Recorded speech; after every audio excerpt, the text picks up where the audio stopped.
Hi friends, welcome to வண்ணத்து பூச்சி. இன்றைக்கி நம்மளோட சேனலில் ஒரு சின்ன விலாக் தாங்க பார்க்க போகிறோம். நேற்று வந்து சீம்பு கிடச்சிது, சீம்பால். அதை வந்து நான் வேக வச்சுருந்தோம். சரி, இன்றைக்கி ஊருக்கு போகலாம் அப்படின்னு சொல்லிட்டு கிளம்பும்போது, ஓகே நம்ம இந்த பாலையும் எடுத்துகிட்டே போயிடுவோம் கொஞ்சமாக அப்படின்னு சொல்லிட்டு கட்டிங் போடலாம் அப்படின்னு ஒரு சின்னதாக ஒரு வீடியோ எடுத்தேன்.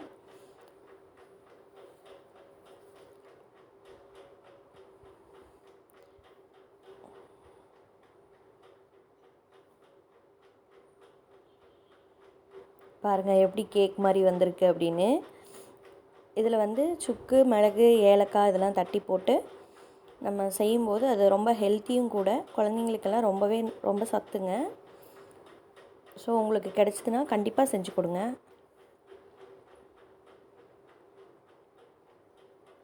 டேஸ்ட்டும் எம்மியாக இருந்தது. நாங்கள் ஊருக்கு கிளம்பி வந்துட்டோம். வந்தால் அப்பா இங்கே இல்லை, அப்பா மீன் பிடிக்க குளத்துக்கு போயிட்டாங்க அப்படின்னு சொன்னாங்க. எப்போவுமே கடையில் வாங்கி என்ன தான் கடையில் நம்ம வாங்கினாலும் அது வந்து ஐஸ் மீன் தான் கிடைக்கும். இது வந்து டைரெக்டாக குளத்தில் பிடிச்சிட்டு வந்து நம்ம கண்ணு முன்னாடி கட் பண்ணி க்ளீன் பண்ணி கொடுப்பாங்க. பாருங்கள், உங்களுக்கு தெரியும் அந்த மீனெல்லாம் வந்து உயிரோடு தான் இருக்குது.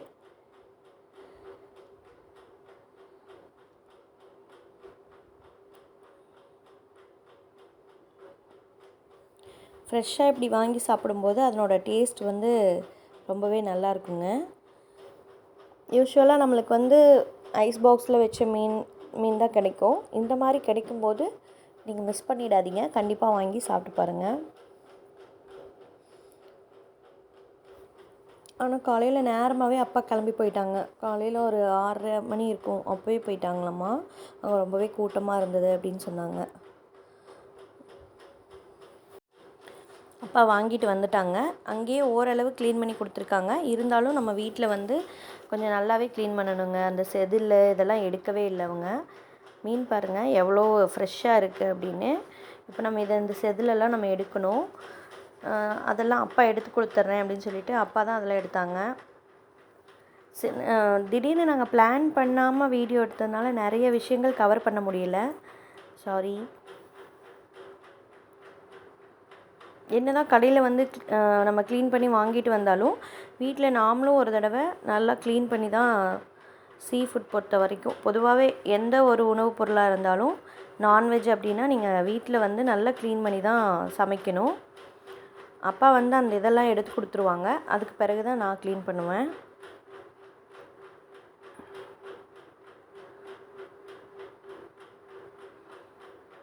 பாருங்களேன், உங்களுக்கு பார்க்கும்போதே தெரியும் மீன் வந்து எவ்வளோ ஃப்ரெஷ்ஷாக இருக்குது அப்படின்னு.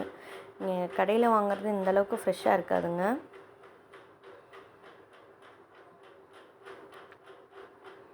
அவ்வளோதான், அப்பா அதெல்லாம் க்ளீன் பண்ணி கொடுத்துட்டு போயிட்டாங்க.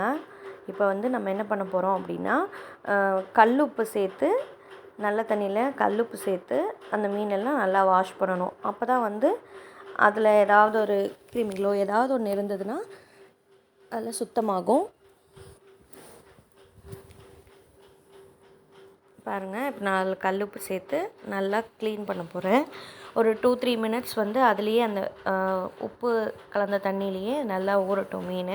நீங்கள் இந்த மாதிரி இப்படி கலந்து கொடுத்துட்டே இருங்க. ஏற்கனவே நம்ம வந்து அந்த செதில் உள்ளே இருந்த குடல் அந்த ஏரியாவெல்லாம் நம்ம நல்லா க்ளீன் பண்ணிட்டோம்.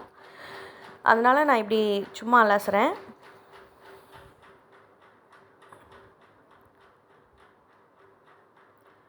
அந்த தண்ணி வந்து நல்லா க்ளீன் ஒயிட் ஆக வரைக்கும் நம்ம வந்து க்ளீன் பண்ணணும். இப்போ நம்ம இதிலேருந்து வாஷ் பண்ணி எடுத்துகிட்டு மறுபடியும் ஒரு தடவை தண்ணி ஊற்றி நம்ம வாஷ் பண்ணணுங்க.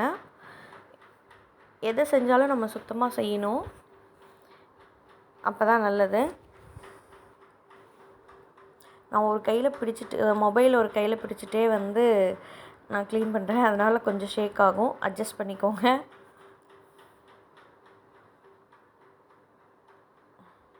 ஒரு 5 பீசஸ் மட்டும் அந்த முழு மீனை அப்படியே வாங்கியிருக்கோம்.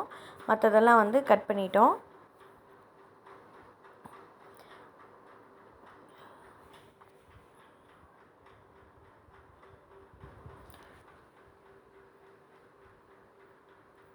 இப்போ மறுபடியும் வந்து வேறு தண்ணியில் ஒரு லெமன் பிழிஞ்சிக்கோங்க. மீன் குறைவாக இருந்ததுன்னா நீங்கள் அரை மூடி லெமன் பிழிஞ்சாலே போதும்.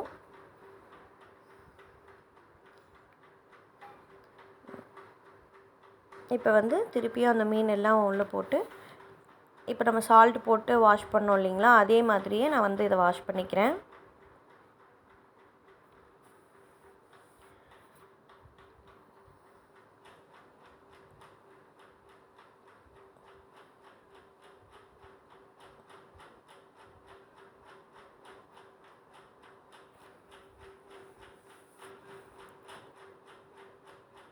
நாங்கள் இன்றைக்கி வரோம், ஊருக்கு வரோன்னு சொன்னோன்னே அப்பா வந்து சரி மீன் எடுத்துகிட்டு வந்துடுவோம், மீன்னா நல்லா சாப்பிடுவாங்க அப்படின்னு சொல்லிட்டு அப்பா நேரமாக போயிட்டாங்க. அம்மா எப்போவுமே அப்பா அப்பா தாங்க, அது வந்து யாராலையும் அடிச்சுக்க முடியாது.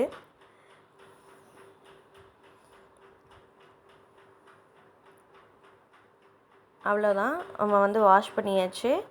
இனி வந்து அடுத்த ப்ராசஸ் என்னென்னா, அம்மா வந்து உள்ள மீன் குழம்புக்காக வெங்காயம்லாம் நறுக்கிட்டுருக்காங்க. அம்மா தான் வந்து மீன் குழம்புலாம் வைக்க போகிறாங்க. ஏன்னா எங்கள் அம்மா வந்து ப்யூர் வெஜ்ஜுங்க. அவங்க வந்து நான்வெஜ் எல்லாம் கையிலையே தொட மாட்டாங்க. ஆனால் நான் கன்சீவாக இருந்த சமயத்தில் என்னால் சமைச்சு சாப்பிட முடியாது. அந்த சமயத்தில் அம்மா தான் வந்து கையிலையே தொடாதவங்க எனக்காக அதை செஞ்சு கொடுத்தாங்க.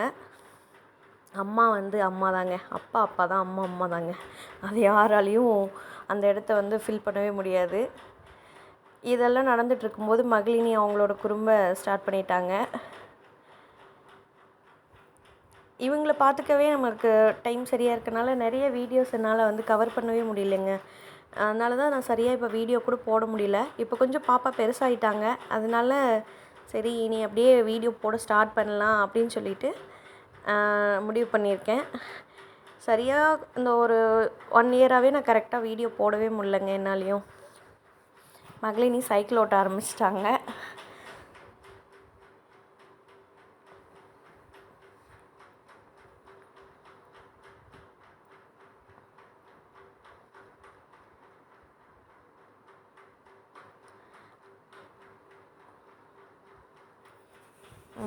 இப்போ வந்து அந்த மீன் முழு மீனாக இருந்தது இல்லைங்களா, அதை வந்து ஃப்ரை பண்ணுறதுக்காக நம்ம மசாலா ரெடி பண்ண போகிறோம்.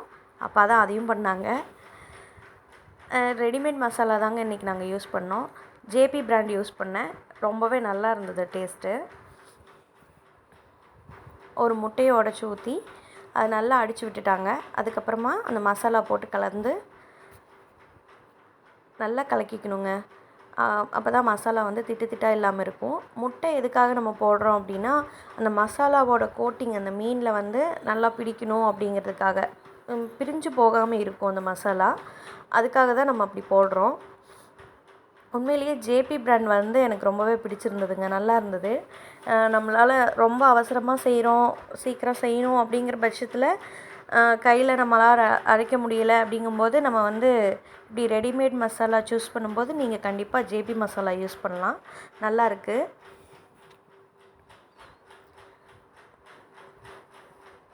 பாருங்கள், கலரே பார்க்கும்போது ரொம்ப சூப்பராக இருக்குல்ல. ஆமாங்க, டேஸ்ட்டும் அப்படி தான் இருந்தது. வந்து மசாலா நல்லா அந்த மீனோட எல்லா பக்கமும் படுற மாதிரி நல்லா கலந்து வச்சுட்டோங்க. இது வந்து வெயிலில் முடிஞ்ச வரைக்கும் வெயில் ஒரு 1 hour வச்சு அதுக்கப்புறமா செஞ்சோன்னா சூப்பராக இருக்கும். உங்களால் வெயிலில் வைக்க முடியாது அப்படின்னா நல்லா ஃபேன் ஓடும்போது ஃபேன் கடியில் வைங்க, கொஞ்சம் நல்லா. அப்போ தான் அந்த மசாலாலாம் வந்து உள்ளே இறங்கி உப்பு காரம்லாம் நல்லா பிடிக்கும். என்ன கலர் இப்படி இருக்குது, ரொம்ப காரமாக இருக்குமோ அப்படின்னு நினைக்காதீங்க. இந்த கேமரா எதுக்கு அப்படி தெரியுது. காரெல்லாம் அளவாக தான் இருந்தது. குழந்தைங்களுக்கு கூட கொடுத்தோம், நல்லா இருந்தது. ரொம்ப காரமாக இருந்தால் அவங்களாலையும் சாப்பிட முடியாது இல்லைங்களா, அதனால காரம் அளவாக தான் போட்டோம்.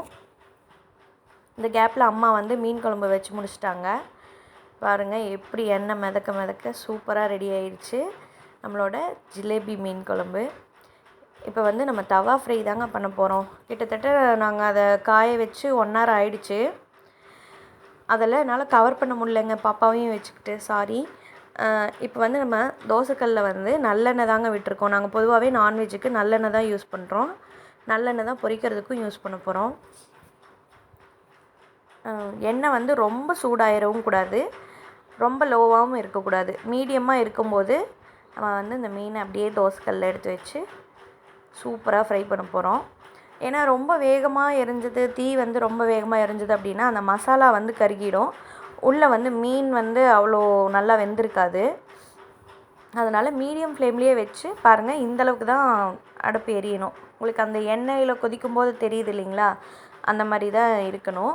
அப்போ தான் வந்து அது ஸ்லோவாக உள்ளே எல்லாமே வந்து மசாலாலாம் பிடிச்சி அந்த மசாலாலாம் பிரிஞ்சு போகாமல் ரொம்பவே டேஸ்ட்டாக இருக்குங்க. இப்படியே வந்து நாங்கள் அந்த 5 மீனையும் பொரிச்சிட்டோம். ஃபஸ்ட்டு வந்து ஒரு 3 மீன் பொரித்து எடுத்துக்கிட்டோம் நாங்கள் சாப்பிட்றதுக்கு. தங்கச்சி ஈவினிங் தான் வருவேன் அப்படின்னு சொன்னாள். அதனால சரி ஓகே, அவள் வரும்போது அவளுக்கு சூடாக பொரித்து கொடுத்துருவோம் அப்படின்னு சொல்லிட்டு அதை அப்படியே வச்சுட்டோம். பாருங்கள் எவ்வளோ ஒரே ஃப்ளேமில் அப்படியே சூப்பராக வேகுது நம்மளோட மீன். பாருங்கள் எப்படி வெந்திருக்குன்னு. அப்படியே ஒவ்வொருத்தராக சூடாக இருக்கும் போதே சாப்பிட்றலான்னு சாப்பிட ஆரம்பிச்சிட்டோம். அவங்களுக்கு நான் சாப்பிடும்போதெல்லாம் கவர் பண்ண முடியல, அவங்கவுங்க வேலைக்கு நடுவில் வந்து சாப்பிட்டதுனால கவர் பண்ண முடியல. எங்கள் நகல்குட்டி சாப்பிட்டு சூப்பராக இருக்குதுன்னு வேறு கமெண்ட் சொன்னாங்க. தேங்க்ஸ். எங்கள் வீடியோ உங்களுக்கு பிடிச்சிருந்தா கண்டிப்பாக லைக் பண்ணுங்கள், ஷேர் பண்ணுங்கள், கமெண்ட் பண்ணுங்கள், மறக்காமல் சப்ஸ்கிரைப் பண்ணுங்கள். தேங்க்ஸ் ஃபார் வாட்சிங்.